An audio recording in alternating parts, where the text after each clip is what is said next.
자, 환율 지문 해설해 보도록 하겠습니다. 일단 우리 수업 시간에 뭔가 공부한 걸 전제해서 설명을 해야 될 것 같아요. 시간이 너무 없다 보니까 해보겠습니다. 여러분들께서 이 지문을 보기 전에 딱 한 가지 알고 계시면 좋을 만한 배경 지식이 뭐였냐면 이 미국 찬스예요. 이건 수업 시간에도 언급을 했는데 전 세계 국가 중에 뭡니까? 미국만이 달러를 찍어낼 수 있죠. 네. 자, 미국만이 달러를 찍어낼 수 있다라는 지식을 염두에 두고 지문을 보시면 좀 더 나을 것 같습니다. 자, 간단하게 이제 정리를 해볼게요. 다 지문을 읽으셨을 테니까. 자, 경상수지라는 키워드가 나와요. 경상수지. 제가 이제 수업 시간에 관계성에 대한 부분은 중요하다라고 말씀을 드렸는데, 역시나 그런 부분입니다. 일단, 여기서 수입 수출을 뭐라고 생각하시면 되냐면, 제가 어려운 말은 쉬운 말로 바꿔보라고 했죠. 수입은 돈을 쓰는 것이고요. 수출은 돈을 버는 거예요. 그러니까 돈 버는 것보다 돈을 더 많이 쓰면 어때요? 적자가 납니다. 반대로 돈을 쓰는 것보다 더 많이 벌면 흑자가 납니다. 그러면 뭐가 더 문제겠어요? 당연히 적자일 때가 문제입니다. 그럼 적자일 때 미국 입장에서는 이거를 해결을 해야 되겠죠. 해결책은 간단합니다. 뭐냐면 돈 쓰는 걸 멈추던지 돈을 더 벌던지. 그렇죠? 그런데 지금 돈을 덜 쓰자니 돈을 덜 쓴다는 게 미국이 수입을 중단하는 거죠.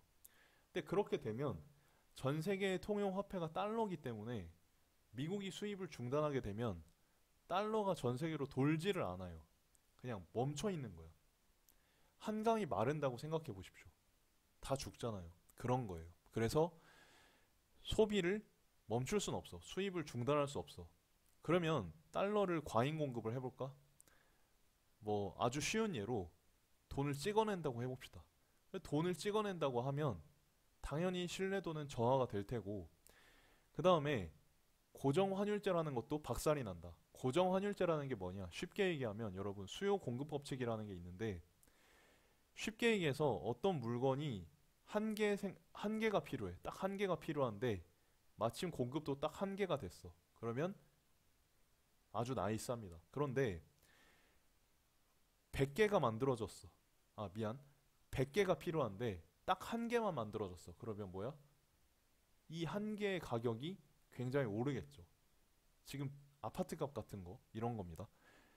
반대로 아무도 안 필요한데 100개가 만들어졌어. 그럼 이 가격은 이제 폭락하겠죠. 이런 겁니다. 그런 상황이 이제 1문단이었고 2문단 같은 경우는 방금 전에 말씀드렸던 이 트리핀 딜레마에 대해서 설명을 하면서 트리핀 딜레마는 국제 유동성 확보와 달러화의 신뢰도 간의 문제이다라고 이야기를 합니다. 이때 말이죠. 금 본위 체제라는 어떤 용어가 나옵니다. 금 본위 체제는 금이 국제 유동성의 역할을 하는 거야. 아까 전에 제가 달러가 전 세계를 돌아야 된다라고 말씀드렸죠. 국제 유동성이라는 단어가 달러에 나왔었잖아요. 근데 달러 대신에 금이 돌면서 세계 경제가 활성화되는 그 시스템, 그게 금 본위 체제예요. 그러니까 예전에는 금을 가지고 거래를 했다라고 생각하시면 돼요. 전 세계에 통용 화폐가 없었으니까. 자, 그 다음에 각 국가의 통화 가치는 정해진 양의 금의 가치에 고정되었다라고 했어요. 그러니까 금은 누가 봐도 좋잖아요. 공통적으로 다 가치를 부여하는 재화이죠. 각 국가의 통화가 다 달라도 화폐가 다 달라도 그 화폐당 금의 비율을 정함으로써 금을 중심으로 무역을 할 수 있었던 겁니다. 그런데 브레턴 우즈 체제에서는 이제 변화가 생깁니다. 브레턴 우즈 체제에서는 국제 유동성으로 달러화가 추가된 거예요. 미국의 힘이 세졌기 때문이겠죠. 그래서 금하고 달러하고 얘네들을 가지고 무역을 하자 해서 금환 본위제가 된 겁니다. 이해되시죠? 1944년에 브레턴 우즈 체제, 즉 금환 본위제가 성립이 됐습니다. 이때 미국의 중앙은행의 금태환 조항, 금과 달러화의 어떤 교환 비율입니다. 이 교환 비율이 어땠냐면 금 1온스당 금 1온스당 35달러라고 정해 놓은 겁니다. 35달러라고. 이렇게 딱 정해놨어. 정해놓음으로써 다른 국가들은 달러화에 대한 자국 통화의 가치를 고정할 수 있었죠. 기축화폐, 중심화폐인 달러도 고정이 돼 있으니까 그 쩌리 화폐들도 다 정해져 있을 수밖에 없겠죠. 그래서 이렇게 되고 그 다음에 중심 기축화폐가 달러화이기 때문에 자 금과 동등한 지위를 갖는 화폐는 달러밖에 없기 때문에 달러화로만 금을 살 수 있었다는 겁니다. 이때 환율은 경상수지의 구조적 불균형이 있는 예외적인 경우를 제외하면 플라마이나 1% 내에서의 변동만을 허용했다는 거예요. 거의 변동성이 없어. 그러니까 얼마나 안정적이겠습니까? 이에 따라서 기축통화인 달러화를 제외한 다른 통화들 간의 환율인 교차 환율도 그러니까 아까 말씀드린 거예요. 쩌리 화폐들은 그냥 자동적으로 정해지는 겁니다. 그렇죠? 자, 그러면 금환 본위제가 어떻게 이루어지는가 조금 간단하게만 살펴보면 일단 금이 100온스가 1온스가 있어. 1온스가 있다고 치면 이 1온스의 가치는 35달러라고 했습니다. 그러면 100온스가 있으면 우린 자동적으로 달러화가 얼마 있는지 모른다고 했을 때 금이 100온스가 있다라고만 얘기를 하면 자동적으로 뭡니까? 달러는 3,500달러가 있다라는 걸 알 수 있게 되죠. 그러니까 금의 양을 가지고 달러의 양을 또 알 수 있는 거야. 반대로 달러의 양을 가지고 금의 양도 가늠해 볼 수 있는 거야. 그러니까 금 1온스당 달러 35달러를 교환함으로써 금과 달러가 동등한 지위를 갖는 시스템이 금환 본위제였습니다. 요게 이제 2문단이었고 3문단 가시면 자 1970년대가 됩니다. 1970년대가 되면서 미국의 경상수지가 적자가 된대. 아까 말씀드렸죠. 경상수지가 적자가 됩니다. 이 적자가 되고 또한 달러화가 과잉 공급이 돼요. 과잉 공급이 됩니다. 뭐 나름대로 해결을 해보려고 했을 것 같아요. 달러화가 과잉 공급이 됐어. 근데 여기에 대한 배경식을 좀 간단하게 설명을 해드리면 1970년대 미국의 경제가 굉장히 어려웠습니다.